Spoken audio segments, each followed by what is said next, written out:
할렐루야. 오늘 새벽엔젤 찬양단의 찬송을 감사드리고요. 또 5여성교회, 14여성교회의 찬송을 감사드립니다. 얼추 보니까 어머니와 딸 이렇게 구성이 됐네요. 박수 한번 하시죠. 고맙습니다. 네. 오늘 맥체인 성경 읽기는 출애굽하고 나서 미리암이 감사의 찬송을 부르는 출애굽기 15장, 그리고 누가복음 18장, 욥기 33장, 고린도후서 3장의 말씀입니다. 찬양과 기도라고 하는 제목으로 오늘의 말씀을 읽도록 그렇게 안내를 해드렸습니다.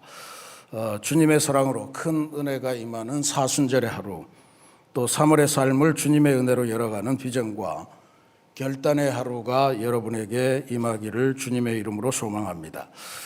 오늘 본문은 우리가 잘 아는 말씀입니다. 중풍병자가 주님으로부터 고침을 받고 새로운 인생으로 나아가는 기적의 사건입니다. 중풍병이라고 하는 것은 요즘은 스트로크 혹은 뇌졸중 이렇게 현대적인 진단이 내립니다만, 예수님 당시에는 아마 그렇게 세밀한 역사는 없었을 테고, 아마 이런저런 손상으로 인해서 운동의 능력을 상실한 모든 질환들을 중풍병이라고 부르지 않았을까 하는 짐작을 해봅니다.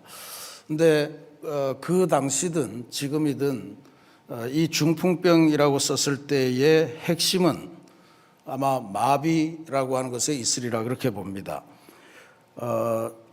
현대적인 진단에 따르면 뇌로 가는 혈류가 막히고, 그래서 피가 돌지 않으니까 거기에 있는 일정한 세포가 손상이 되고, 그래서 몸에 이런저런 기능의 상실이 오는 그런 것들을 이제 스트로크가 왔다, 이렇게 표현을 하죠. 그렇게 보면 병의 범위나 이런 것들은 다 다르겠지만, 현대나 고대나 중풍병이 갖는 핵심은 바로 마비로 인한 단절, 그것에 있다, 이렇게 볼 수가 있을 것 같습니다. 그러니까 뇌에서는 뭔가 명령이 끊임없이 나오는데 몸에 있는 근육, 뼈 이런 것들이 제대로 응답하지 못하는 상황, 그것이 아마 중풍병이 갖는 가장 핵심적인 이야기겠죠. 우리 현대인들 속에서도 이런 경우에 해당되는 영적인 마비, 이런 것들을 앓고 있는 사람들이 의외로 많습니다. 나도 한번 바르게 살고 싶다, 또 평안을 얻고 싶다, 의미 있는 인생을 살고 싶다, 이런 게 머릿속에서는 끊임없이 결단되고, 아침에 일어나면 오늘 하루도 좀 의미 있게 살아야지 하지만 이게 우리들의 몸으로 제대로 전달이 되지 않기 때문에, 혹은 세상의 염려, 또 죄악이 주는 습관, 또 상처받은 그러한 추억, 이런 것들로 인해서 영혼의 신경망이 끊겨 있기 때문에 그러한 삶을 주시는 주님께로 한 발짝도 나아가지 못하는 그러한 상황을 많이 살고 있습니다. 영적으로 고립된 삶에 갇혀 있는 거죠. 꿈이라고 하는 것을 우리 현실을 반영한다, 이제 그렇게도 이야기를 합니다만, 잠자는 상태 속에서 그 꿈이 나타나는 경우도 있다는 거죠. 여러분 그런 꿈 꿔보신 적 있으시죠? 아무리 도망가려고 해도 발걸음이 떨어지지 않고 뭔가 이렇게 되지 않는 거, 그런 경우를 보면 이불이 우리의 몸을 감싸고 있어서 우리의 팔다리가 꼼짝하지 못할 때 그런 꿈들을 많이 꾸게 된다는 겁니다. 그러니까 지금 현재 현대인들에게 있는 이 영적인 마비 상황, 이것은 우리들이 죄나 나쁜 습관이나, 그리고 우리들에게 다가와 있는 상처의 추억, 이런 것들로 인해서 우리가 외부와 제대로 연결하지 못하고 단절된, 고립된 섬 같은 그러한 상황을 살아가는 것에 대한 진단이다, 이렇게 볼 수 있습니다. 오늘 본문에 이렇게 마비된 환자가 스스로 걸을 수 없고 스스로 치유의 길을 가지 못할 때 4명의 친구가 나타납니다. 그들이 들고 온 것이 들것이죠. 이 들것, 뭐 그렇게 고대 시대니까 그렇게 좋은 들것은 아니었으리라 그렇게 봅니다만, 이 들것은 환자의 끊어진 어떤 단절, 마비를 대신하는 사랑의 다리 같은 역할을 했으리라 그렇게 봅니다. 4명의 친구가 왔으니 들것의 4 기퉁이를 잡았겠죠. 이게 중요한 의미를 갖습니다. 한 영혼을 주님께로 인도하기 위해서는 공동체의 협력, 최소한 4명의 협력이 필요하다는 것을 우리들에게 보여주는 그런 의미로 들립니다. 우리가 이제 이번 주일, 교회 창립 주일부터 시작해서 2026년 상반기 해피칸타타를 선포하고 시작하겠습니다만, 해피칸타타라고 하는 것도 굳이 의미를 따지면 우리 주변에 영적인 마비로 삶의 의미를 찾지 못하고 또 찾으려고 하나 뭔가 방법을 찾지 못하는 그러한 현상으로 고통당하는 이들을 위해 들것을 들어주는 그러한 행위이다. 들것의 4 기퉁이를 나누어 잡는 거룩한 협동 작업이다. 그렇게 해석을 할 수 있을 것 같습니다. 누군가는 기도의 기퉁이를 잡고, 누군가는 성금의 기퉁이를 잡고, 누군가는 간식의 기퉁이 잡고, 누군가는 초청의 기퉁이를 잡고, 어떻게 해서든 이 영적 마비를 해결할 수 있는 통로를 찾아가자라고 하는 것이 우리들의 해피칸타타입니다. 이 들것을 드는 용기, 들것을 드는 사랑, 이런 것들이 우리들에게 절대적으로 필요하다 하는 것을 알 수 있습니다. 마비된 환자를 봤을 때 그들이 들것을 찾고 가져왔다면, 내 친구들은 인파라는 장벽을 만났을 때는 지붕을 뚫기 시작했습니다. 전도 대상자를 가로막고 있는 세상의 편견, 또 그 인생이 가지고 있는 다양한 고정관념, 이게 사실 쉬운 일이 아닙니다. 이걸 제거하는 치밀한 작업이 필요하다는 것을 우리들에게 보여주죠. 우리가 이미 희년행진 금요 기도회에서 이 4 친구가 지붕을 뚫는 이 과정을 우리가 상세하게 공부를 했습니다만, 주님께서는 이 4명의 협동, 이걸 대단히 귀하게 보셨습니다. 친구들의 믿음의 연대, 이것을 보시고 중풍병자에게 직접 선언하십니다. 내 죄사함을 받았느니라. 마비의 근원인 하나님과의 단절, 이웃과의 단절을 해결해 주신 것입니다.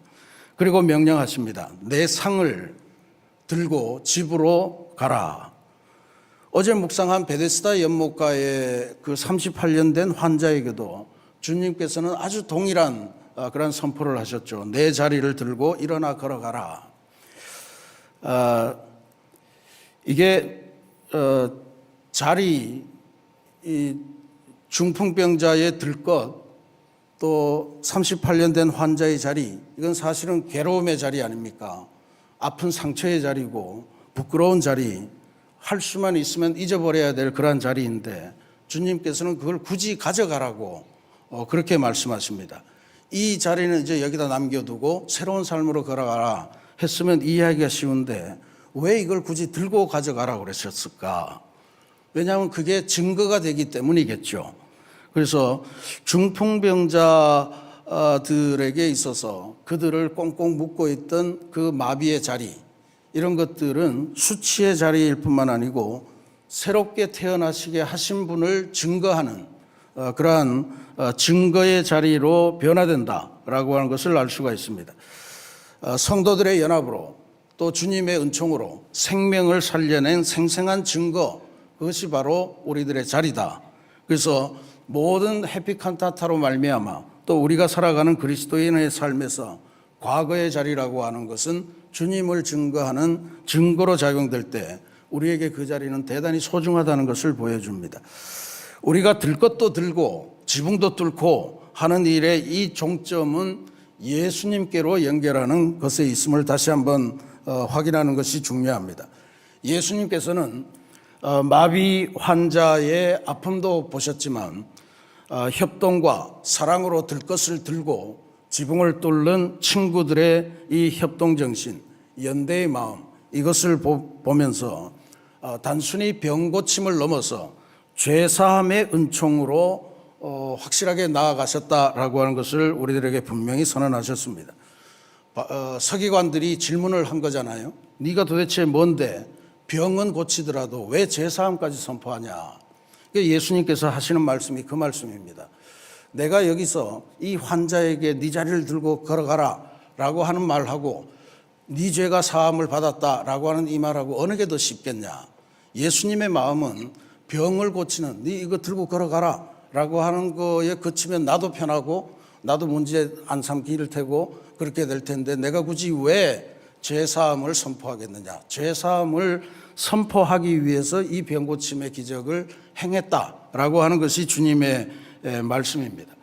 우리는 내 기퉁이를 잡고 들것을 옮기고 또 지붕을 뚫고 주님께로 달아내리지만 주님께서는 병의 치유만이 아니고 인생의 구원, 죄사함의 은총 그것까지도 나아가시는 분이시다라고 하는 것을 확실하게 보여주십니다.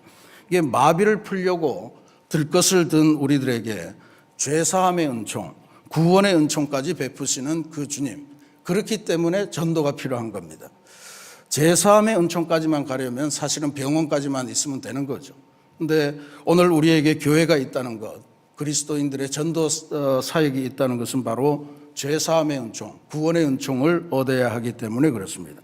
사랑하는 우리 새신교회 성도 여러분, 그리고 오늘 이 기도회를 주관하는 우리 5여성교회, 14여성교회 회원 여러분, 2026년 우리가 교회 폐허로 정한 한 축, 생명을 품는 성도의 사명은 영적인 마비로 세상과 단절되고 특별히 하나님과 단절되어서 누워있는 우리 사랑하는 이웃들, 가족들의 들것 귀퉁이를 잡는 행위라고 볼 수 있습니다. 우리가 지금 걸어가고 있는 희년행진, 이것은 우리끼리만 걸어가는 그러한 축제가 아닙니다. 세상에 마비된 영혼들을 들것에 실어서 함께 치유와 죄사함으로 나아가야 되는 그런 행진입니다. 오늘 이 새벽에 이제 우리들 마음속에 서서히 자리 잡고 또 우리가 품은 전도 대상자들의 이름을 기억하면서 그들의 들것 손잡이를 꽉 부여잡고 기도를 시작하는 그러한 시간이 되기를 간절히 바랍니다. 우리가 땀 흘려 들것의 귀퉁이를 메고 갈 때 주님께서는 그들을 일으켜 세우시고 새로운 인생으로 변하게 하실 줄로 믿습니다. 이 영혼 구원의 간절한 역사가 우리 모두에게 나타나는 귀한 2026년 3월 한 달이 되시기를 주님의 이름으로 축원합니다. 오늘 탄소 금식의 과제는 우리가 이 지구에 들것 한 귀퉁이를 잡는다는 심정으로 휴지 대신에 손수건 사용하기를 권하고 싶습니다. 휴지 하나 만드는 거, 무슨 천연 나무로 만들었습니다. 천연 펄프입니다. 이런 거 선전하는데 그거는 이제는 자랑거리가 아니고 우리들에겐 대단히 아픈 지구의 생명을 해치면서 우리가 한 장 한 장 의미 없이 쓰는구나 하는 것을 깨칠 수 있습니다. 지구의 짐을 대신 지는 작은 들것의 영성, 이것으로 우리들이 손수건을 사용하며 우리 지구의 나무를 보호하는 그러한 실천으로 나아가시기를 바랍니다. 같이 기도하겠습니다.